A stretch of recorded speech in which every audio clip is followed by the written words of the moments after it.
It's important we look at the facts. Why? Douglas Ross is sounding pretty scared. Because I believe in independence. And he clapped like a seal. Hello and welcome to a budget special of Planet Holyrood. I'm Paul Hutcheon, political editor of the Daily Record, and joining me this week are Planet Holyrood stalwarts, Hannah Rodger, who's the chief reporter of the Sunday Mail, and also Ben Borland, editor of the Scottish Daily Express. Budgets can be pretty dry, boring affairs, particularly Holyrood budgets. The one that we had yesterday doesn't fit into that category. It was Shona Robison's first as Finance Secretary, and I think it'd be fair to say it was a shit show from beginning to end. The problem she faced was that she had a £1.5 billion black hole to fill, and she did it with a series of tax rises and spending cuts. Never a particularly good political combination. I was thinking, okay, well, I suppose it's good for people who are on the Scottish Child Payment because that's gone up, but then there's so many other things that are really going to impact people in poverty. So it's just very hard to say, oh, this has been a great budget for X, Y, and Z. I think all round everybody's just scunnered. You can justify tax rises, you can justify going back to taxpayers for more money if you are linking it to specific outcomes. If you say we need to ask the rich and the wealthy for a bit more, and then that is directly going to lead to a fall in poverty or a big fall in NHS waiting times. But I can't see any sort of linkage. It just seems to be trying to maintain what are struggling public services. Well, yeah, but also in terms of public services, I mean, Shona Robison herself already said that basically people, or the way, what did she say? The way our public services operate and the scale of them is essentially going to be, you know, drastically different going forward. I just think, what does that mean? You know, we've had like the emergency services in particular have been kind of crying out for more funding. At the Sunday Mail, we've done a lot on particularly the impact on fire service and the police, and the impact of the sort of dwindling budget there. And I really, even though the Scottish Government are saying, oh, this is a record funding level for emergency services, unfortunately, it's just not enough. You know, we've got fire stations that are literally being held up by scaffolding, and parts of them have been, you know, condemned because they're, you know, so old. You've got the police who are saying we're not going to be able to respond to certain types of incidents. So essentially, you know, if you get burgled or mugged or, you know, whatever, if it's something that they see as a minor, fairly minor incident, that might not be investigated. And you know, it's really, really scary. And the problem with these things as well is, you know, these public services, they have a duty to the public to provide, you know, safety, protection, etc. So if you're going to have situations where they physically can't respond to these incidents and people are put at risk, you know, unfortunately, you are going to see, you know, more incidents, more tragedies, more accidents, potential lawsuits, which are going to cost money. You know, so it's kind of very short-sighted. But then at the same time, you know, I think the Scottish Government, I think they've been quite clever in how that they have sort of prepared the public for this, because we heard, you know, oh, they're having emergency cabinet meetings. This is, you know, we've got a £1.5 billion black hole. So I think they sort of, you know, they laid the groundwork for it to be a very, very difficult budget. So almost it's like people can't say, people are not surprised, I suppose, that it was going to be brutal, but I think there's still a lot of organisations who are surprised at the level of brutality that we saw yesterday. And Ben, just talk to me, what's your view on this growing tax gap between Scotland and England? Clearly, folk, what we call the middle Scotland, and then the wealthier folk are paying a lot more in tax up here compared to England. And then, of course, as Hannah says, the services are getting worse. So it seems like people are paying a lot more for less. It's a disaster. I hate to say we told you so, but the Express has been highlighting for years that this administration is a disaster zone. It's awful. It's terrible. The tax gap is only going to make things worse. The economy's going the wrong direction. You talk about companies wanting to invest in Scotland, and they're going to look at the tax gap and they're going to move somewhere else in the UK. It's basic national 5 level economics. And we've been driven down this road. I think the one glimmer of light is that maybe this is actually going to be the last SNP budget for a long, long time. I believe that the coalition is going to collapse after the general election, and I think hopefully we might have somebody else, another party, whose ambition isn't just to drive a wedge between Scotland and the rest of the UK, and actually wants to work together for our schools, for our hospitals, for people in poverty, whose number one ambition is to make Scotland, as it currently exists in the United Kingdom, better, rather than the number one aim is always going to be the Constitution. And this is where it's led us. It's led us into this dire situation where we're paying, people earning £43,000 are now higher earners. That's a good wage, but try telling someone on £43,000 that they need to pay, more than their counterparts in Wales, Northern Ireland, or England. There's a cost of living crisis. People have got energy bills to pay. People have got their mortgage to pay, and they're being asked to pay a couple of grand more in tax. It's crazy, and like you say, for no apparent benefit. Public services are not better here. There is nothing here that is different to south of the border. Maybe free prescriptions, tuition fees. Aside from that, I mention that, Ben. We may agree on this one. Just in terms of how to actually plug this deficit, this black hole. So, clearly they've decided to go for income tax. They've decided to go back to the taxpayer for more.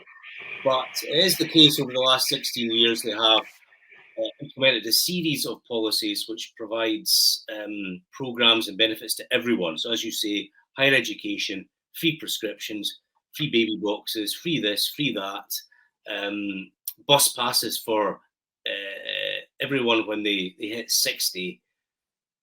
Do you think it's chickens coming home to roost, and that it's just not sort of reined in these types of policies? I think the immediate one of the biggest contributors to this black hole, as we're terming it, is the public sector pay deals that have been agreed in the past 12 months. So while some of these are longer term things that we're now struggling to pay for, these are much more short-term consequences of decisions that have been taken in the past 12 months. And the SNP have made lots of political capital, or they've tried to, out of, our doctors aren't striking, our public sector pay deals are better here, but they've got to be paid for. If at the first sign of trouble, you cave in and agree a bumper pay deal, then you're going to need to pay for it. And this is what we're all doing now. We're paying for it because our swimming pools are going to be getting closed. Our potholes in our roads aren't going to be filled, despite the fact that we're all paying more in tax. I think this is it. This is the watershed moment when finally the rest of Scotland, I hate to say this, get on board with the Express and the others who've been saying for years that this is a calamity of an administration. And all the spin. Where I agree with you, Ben, is that I think that in terms of the public sector pay deals, a lot of the money has gone to people who are not in poverty. And I think that they should have been much more disciplined in ensuring that the generous rises went to folk at the bottom. So I do think that that's come back to haunt them. I think that a lot of these universal programs, if they reined them in, we would not have a 1.5 billion black hole. And it's a failure to take tough decisions, difficult decisions, trying to be everything to everyone all the time. That's why we are where we are. And they've now gone. I'm sorry, I need to make a point here. First of all, I accidentally muted myself, so I was actually kind of shouting at Ben, but no one could hear me. First of all, I don't think that many people are going to get on board with the Express's militant position, but also, right, I don't think, I do understand what you're saying about, free this, free that, but see, if we look at the Welsh government, right? The Welsh government don't have free this and free that, and they've got a £900 million black hole in their budget, which, you know, Scotland's got 1.5 billion, Wales is a slightly smaller country, so you can understand, like, you know, it's not in the sort of, it's proportionate to the size of the country, and Wales doesn't have all these free things, so why have they got the same level of deficit as Scotland when, you know, it's a different administration, different policies, and yet they're struggling as well? You know, I'm not saying that all of the policies in Scotland around free prescriptions, etc., are, you know, are right or are the solution or sorry, are the problem to this at all, because how can we say that when you look at Wales? No, look, I'm not gonna erase the UK government out of the equation on this. I think that there was always going to be some sort of deficit, but I think that if there had been more prudent management of previous budgets, it would be far less. I mean, to give you an example, Hannah, I mean, we're talking about a 1.5 billion black hole here. The original figure was 1 billion. And then what did the SNP do? They went for a council tax freeze, which basically, you know, required them to find extra funding in a very tight settlement. I mean, it was a crazy decision, absolutely crazy.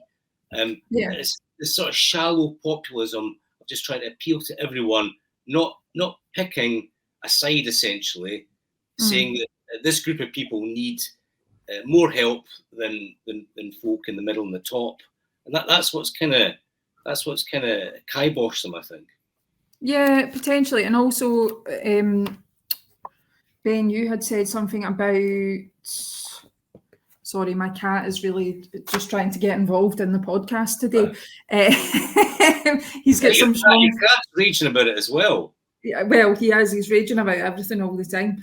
Ben, you had mentioned about the public sector pay deals, and I do actually, you know, I am in favour of course, public sector workers being paid a good, fair wage for the work they do, and I think that they haven't had a wage rise that's, you know, proportionate to the cost of living and inflation, etc., for a long time. However, I couldn't help but feel when those negotiations were happening that I think it's great that they achieved the settlements, etc., but I did feel as if the Scottish government were desperate to say, look, we haven't had any strikes in Scotland, and England, you've had strikes, so therefore we are better. And when you look at, like, for example, the junior doctors settlement, etc., it was, you know, people were questioning, really, like, they've got I think it was, what was it, 14% or something very, very high like that. I'm not saying they don't deserve it, but I feel like there was an element of, well, we can sort this out, and the UK government, you've messed it up, and potentially they were rushing, or they made better deals than they could afford to try and make themselves politically look better, or to make a political point. Yeah, I agree with that 100%. I mean, yeah, and I do think we're now in a situation where, you know, I mean, can we talk about housing? The housing. Well, yeah, I was going to ask you about that. So the deepest cut, the most eye-catching cut, given that I think various councils have declared a homelessness emergency, which let's just say that doesn't actually mean anything or do anything. but it's it's quite a bold declaration. It shows the scale of the problem. And Yeah. you look at the budget, and I think is it what a £200 million cut for housing and building standards? Yeah. I mean, that seems absolutely 26% cut in the housing, social housing, affordable housing. I mean, you've got quite rightly homeless charities who are coming out saying this is going to make more people homeless. It's terrifying. And then you've got people who are being evicted from their homes. You've got people who can't pay, their mortgage because the interest rates are going up and they can't afford it. It's just a mess. It really is a complete mess. And I think that, yeah, I mean, I wish I had the solution. I really, really don't, but it's hard. That's a hard one to justify. I don't know what you think, Ben. You probably think that social housing's all a waste of money anyway. No, not at all. No. I'm only kidding. I just don't know where to start. It's such a terrible, terrible budget. And, at the risk of repeating, really, we could have avoided this and had, I'm not just knee-jerk anti-SNP. If Kate Forbes had won the SNP leadership contest back in March, I don't think we'd be in this position. I think the reason we are in this position is that the Humza Yousaf, Shona Robison, and the team around him are useless. They are shocking politicians, and they don't know what they're doing. That's a bit harsh, actually. Generally, as simple as that. They just don't know what they're doing. If Kate Forbes had won, I think Kate Forbes was a credible candidate. She understands the economy. She would have jettisoned the Greens. We would have had a very, very different budget because we would have had a different.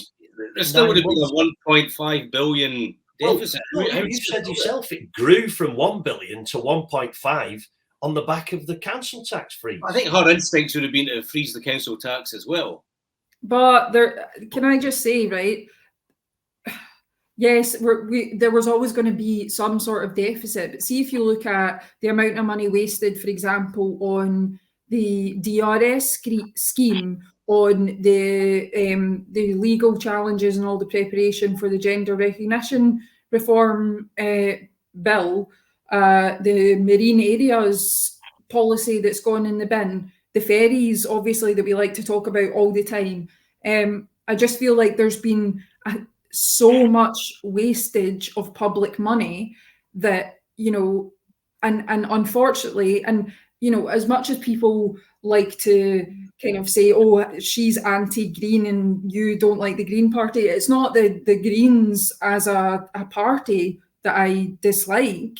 I dislike the way that they have come into government and kind of shoveled in these policies that are not popular, that are not, they just don't make economic sense. And now we're seeing the consequences of that we've had, hundreds of thousands, if not millions of pounds wasted on these crackpot policies that have now just ended up in the bin. Can I just push back on that a little bit? I don't think DRS is a Green policy. It was the policy of the SNP minority government before the Greens. Now, you could say that Lorna Slater messed it up, but it was already Scottish government policy for the Greens. The problem right, with the money wouldn't have been wasted if it actually went ahead. Well, look, if we can put a man on the moon, surely we can have a workable DRS scheme. It shouldn't be beyond the wit of man. Yeah, but who's responsible for it falling apart? The current administration, but it's not a Green policy. It was an okay. Well, fair enough. Green minister who messed it up, though. The thing with the DRS was, of course, it's workable, but it needs to be a UK scheme. And why did we want a Scotland-only scheme? Because of the nationalist agenda at the heart of the government, that Scotland has to have a separate scheme to the rest of the UK because Why I think the point was Scotland wanted to be first. And first, yes, score a political point. Say, right, I mean, obviously, it if needed you're to be a waiting UK government to do license. something that's decent and progressive, you might be waiting a long time, though. Well, yeah, but the UK government has said that it wants to do this scheme in 2025. Yeah, but they say a lot of things, and it doesn't really materialise. Well, I'm not going to defend the Scottish government on DRS, but yeah. No, I But mean, my overall point is, regardless of the individual policies that have failed, etc., I think there's been a huge amount of public money wasted on things that have not gone to plan, and things that are over budget, etc. Never mind the cost of, as Ben was saying, they free this and free that. And I think they really need to just buck up their ideas and stop wasting everybody's money on this nonsense. Yeah, well, motion passed on that. Ben, just the sort of sharper political angle. Sunak said, I think this week, that there would be a general election next year, so it's not going to be kicked into January 2025. That's led to speculation on whether it will be spring, maybe autumn. Now, these income tax rises, I think, will come into force in April next year. And there's an expectation that the Tories will cut income tax in their budget. So, these tax rises, these spending cuts that we're seeing from the SNP, these are going to be general election problems for... These are general election tankers. This is going down with the ship kind of policies. We already know that tax and the fact that people are paying higher taxes was a big factor in the Rutherglen and Hamilton West by-election. I think it caught a lot of people by surprise that was one of the cut-through issues. It looks as though the council tax freeze was kind of a response to that. I just think we're going to see Rutherglen and Hamilton West repeated on a massive scale across the country. And if that doesn't trigger the end of Humza Yousaf and the end of the Butte House Agreement, I don't know what will. I genuinely think that this is the last ever SNP budget. But how can that be? Well, I think they're going to drop to, they're going to get hammered in the general election.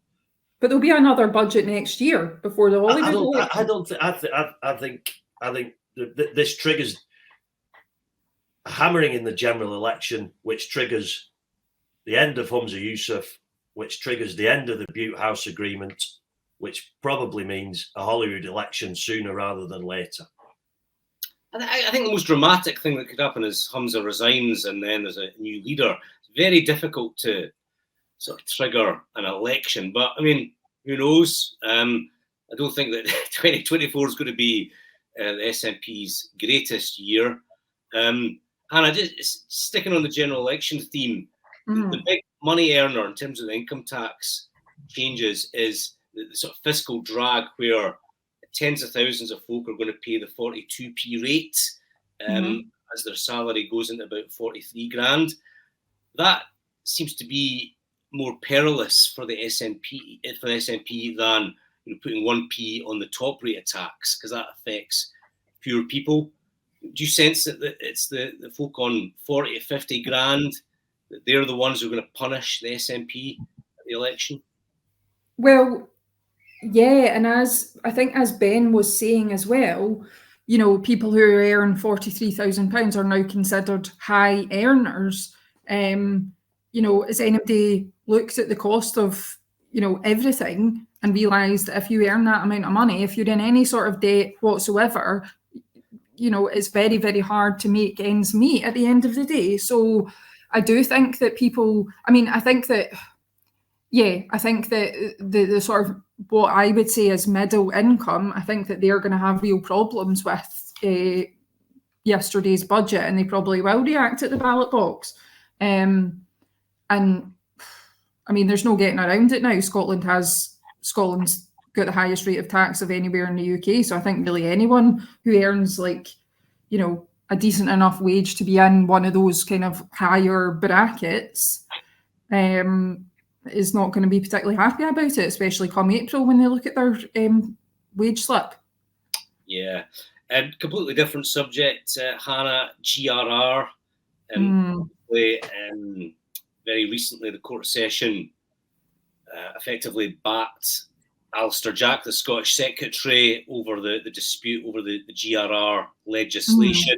It seems like the Scottish Government will announce today they're not going to be appealing that court judgment. What's your view on it? I mean, I think, you know, putting aside any of like opinion of the actual issue itself, I think that the Scottish Government was in a really, really tough position in terms of this appeal, because we know that it's cost £200,000 already. Alistair Jack was heavily, or, you know, the Scotland office heavily briefing that if, you know, that basically they were minded, I think the phrase was, to seek costs from the Scottish Government for their legal fees. So if they appealed it and lost that again, the legal bills would be even higher. I mean, we could have reached £1 million if you include the two governments' legal costs.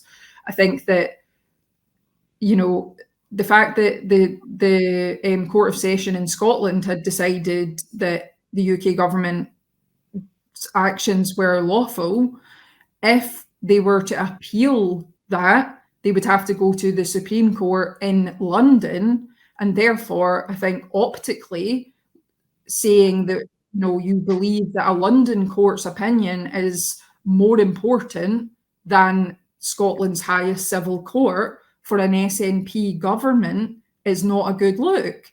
You know, so there was just, you know, the actual issue aside, it was just never going to turn out very well after that ruling, you know, like, and I think if they had said they were going to, appeal, it would look like they were trusting a English court over a Scottish court. And also, I think it would be very hard for them to justify further expense given the budget situation yesterday. I do think that it's, you know, it's going to be hugely disappointing for many, many transgender people in Scotland. I think that people who have been in support of this legislation over the past, you know, 7-8 years are just exhausted by the whole thing. But I think fundamentally Humza Yousaf couldn't really win as soon as that judgment came down from the Court of Session. Ben, Hannah mentioned the budget dimension there.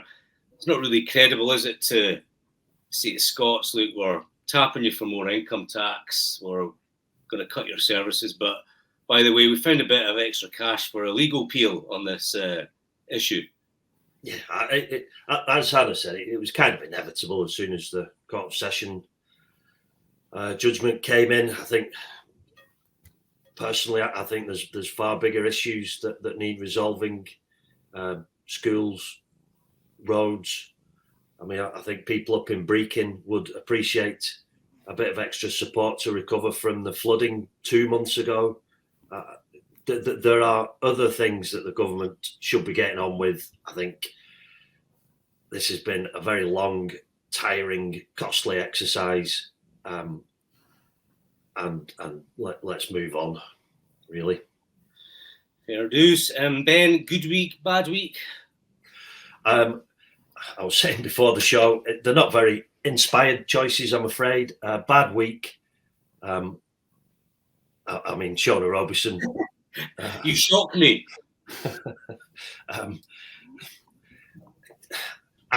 I've never actually met Shona Robison. I don't have a very high opinion of her as a politician. Really? You'd never have guessed. I think it's a bad week. I don't think she should be in charge of the devolved finances. I think she's not done a particularly good job in most of her ministerial posts. My understanding is she's an old pal of Nicola Sturgeon's, and that somehow has allowed her to set this budget. Is that really the best we can do?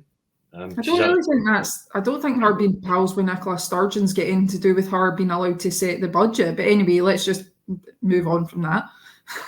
Well, no, I mean, more, that's how she has ended up in this position. But anyway, no, I get what you mean. But either way, she had a bad week. A good week. Sort of by comparison, Jeremy Hunt, who I don't think will go down as one of the great chancellors, but by comparison, I mean, he looks, like a towering figure in the financial world. And also, he's had some good news this morning. Inflation's down again. I think we can all get behind the fact that while Rishi Sunak may not be meeting all his 5 key targets, one in particular looks like it's going to be a millstone around his neck. The one that I think was the most important and getting inflation down, that it's now coming down in spades. So that's great news. Well done, Jeremy. You've partially cleaned up the mess that your predecessor bequeathed everyone. Hannah, over to you. Good week, bad week? Well, to be honest, good week. I really struggled. I mean, there's a couple of people I could say. I will just say, as I promised to several weeks ago, good week is going to be Michael Matheson because he's still in a job, but that is not my official suggestion.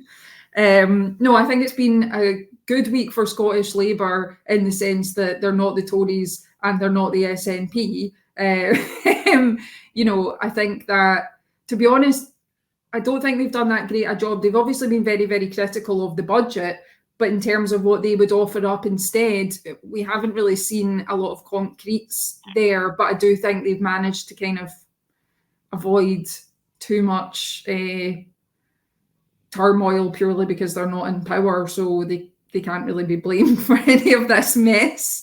And they're just sticking to the sort of 2 failing governments line, and that's it. Well, exactly, and obviously Ben will not be surprised that I've said Labour.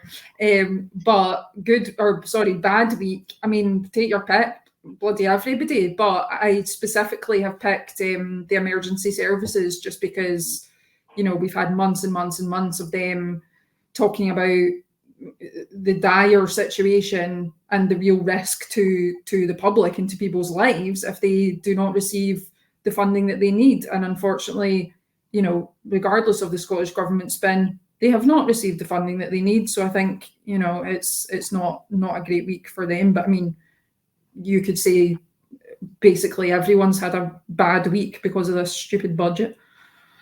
Yeah, bad week, the people of Scotland. Yeah. Bad week, the people of Scotland, minus Michael Matheson. All right, I think that pretty much wraps it up. Thanks again to Hannah and to Ben. I don't think we're going to have a Planet Holyrood for a couple of weeks now, given the Christmas and New Year period. So we will see you when Parliament resumes early January. Hope you tune in, and thanks again. It's important we look at the facts. Why? Douglas Ross is sounding pretty scared. I believe in independence. And he clapped like a seal.